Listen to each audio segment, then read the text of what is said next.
Hi guys and welcome our channel. आज मैं आया हूँ इंटरव्यू देने के लिए पिछली कंपनी से हाफ डे लेके। अभी उनका ये कंपनी में लंच ब्रेक चल रहा है, तो उन्होंने मुझे कहा है कि 2 बजे आओ। अभी 1 घंटा है जाने के लिए। इस वैकेंसी की मुझे कौन सी पोस्ट के लिए इंटरव्यू है बताया नहीं गया है, कौन से प्लांट के लिए है बताया नहीं गया है। इस कंपनी का नाम है मैट्रिक टूल। इसके 8 प्लांट है पुणे में। इंटरव्यू होने के बाद मैं आपको बताऊंगा कि इंटरव्यू में मुझे क्या सवाल पूछे गए और उनका रिस्पांस क्या था, तो देखते हैं। ये है कंपनी के अराउंड का एरिया। ये कंपनी है AVM प्रिसिजन प्राइवेट लिमिटेड और मैं इस कंपनी में इंटरव्यू के लिए गया था। ये है कंपनी।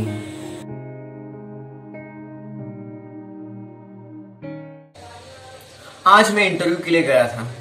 यह इंटरव्यू मैट्रिक्स टूल कंपनी में था और वहां पे PPC डिपार्टमेंट के लिए वैकेंसी थी। PPC डिपार्टमेंट जिनको पता नहीं उनको मैं बता दूं, PPC डिपार्टमेंट प्रोडक्शन प्लानिंग और कंट्रोल को कहते हैं। ये मैट्रिक्स कंपनी मैकेनिकल फील्ड के रिलेटेड थी, इसलिए मैंने इसका इंटरव्यू अटेम्प्ट कर दिया। और ये कंपनी GCP के स्मॉल कंपोनेंट बनाती है। ये लोकेटेड है चाकन के एक छोटे से गांव में है लोकेटेड ये कंपनी। प्रोडक्शन प्लानिंग और कंट्रोल का काम होता है कि इंडस्ट्री में मटेरियल अवेलेबल है या नहीं इंश्योर करना, ताकि इंडस्ट्री स्मूथली चल सके। प्रोडक्शन प्लानिंग का काम होता है कि किसी किसी कंपनी में अलग अलग तरह के मॉडल्स बनते हैं। जैसे कि सपोज वी कंसीडर कि किसी कंपनी में फैन बन रहा है, तो अलग अलग उसमें वैरायटीज होती है, टाइप्स होते हैं। जो हम फैन बनाते हैं इस कंपनी में वो आगे बेचते हैं एज पर नेक्स्ट कंपनी की जो रिक्वायरमेंट है डिलीवर करने की या सेल करने की, उस हिसाब से इस कंपनी में प्लानिंग की जाती है। ये काम होता है प्लानिंग करने का PPC डिपार्टमेंट का। और जो इस कंपनी में प्रोडक्ट बना है उसकी डिलीवरी टाइम से होना चाहिए नेक्स्ट कंपनी में। इस कंपनी में जो बन रहा है प्रोडक्ट वो नेक्स्ट कंपनी में डिस्पैच टाइम से डिस्पैच करने के बाद उनसे वापस से फॉलोअप लेना होता है। तो ये काम होता है PPC डिपार्टमेंट का। इस कंपनी में मेरे इंटरव्यू के 2 राउंड हुए। पहले PPC डिपार्टमेंट के हेड ने लिया और दूसरा इंटरव्यू मेरे कंपनी के ओनर ने लिया। पहले इंटरव्यू में मेरे टेक्निकल क्वेश्चन मुझे पूछे गए। अभी मैं क्वालिटी में काम कर रहा हूँ, तो ज्यादातर क्वालिटी के बारे में मुझे सवाल पूछे गए। और जो मुझे सवाल पूछे गए PPC डिपार्टमेंट के बारे में, उसके क्वेश्चन मैं डिस्क्रिप्शन बॉक्स में दे दूंगा आपको।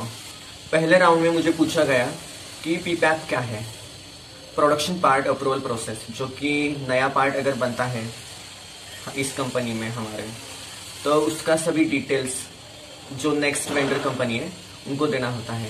उसमें इंक्लूडेड ड्राइंग, कैलकुलेशंस एंड उसकी थ्योरी, ये सब इंक्लूडेड होता है। उसके कुछ 17 या 18 डॉक्यूमेंट इंक्लूडेड होते हैं प्रोडक्शन पार्ट अप्रूवल के। उसे इंडस्ट्रियल लैंग्वेज में उस प्रोडक्ट का बाइबल भी कहा जाता है, क्योंकि उसमें पूरी इंफॉर्मेशन इंक्लूडेड होती है। और मुझे यह भी पूछा गया कि CC में काम आप करते हो या CS में। CC क्या है और CS?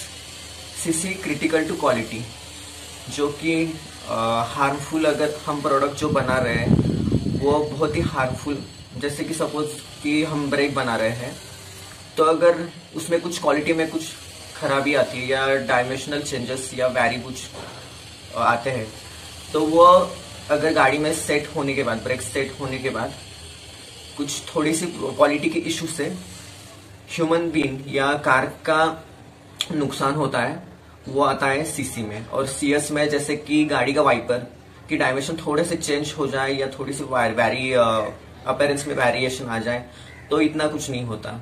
यह होता है CC और CS। मुझे क्वालिटी के बारे में यह भी पूछा गया है कि आप दिन भर में क्या करते हो, आपका शेड्यूल क्या होता है। तो आप भी इस बात को ध्यान में रखिए कि वो आगे वाला इंटरव्यूअर कुछ भी पूछ सकता है, आपके करंट पोजीशन जो आप कर रहे हो उसके बारे में। इंटरव्यू के 2nd राउंड में मुझे कुछ ज्यादा पूछा गया नहीं, क्योंकि ये राउंड मेरा कंपनी के ओनर ने लिया था। इसलिए उन्होंने कहा कि आप कितना पेमेंट एक्सपेक्ट करते हो, और उन्होंने मुझे कंपनी का प्रोफाइल बताया कि कंपनी क्या करती है, वेंडर्स कहाँ से है, और आपका शेड्यूल क्या रहेगा, आपको क्या करना है, और ड्यूटी टाइम, कंपनी की फैसिलिटीज और पेमेंट के बारे में बात हुई इस 2nd राउंड में। ये सब मुझे पूछा गया। फाइनल रिजल्ट ये रहा कि कंपनी के ओनर ने मुझे 2 दिन के बाद ज्वाइनिंग करने के लिए कहा। आज के लिए सिर्फ इतना ही, मिलते हैं अगली एक वीडियो में। तब तक आप हमारे चैनल को लाइक, शेयर और सब्सक्राइब कीजिए। तब तक के लिए बाय।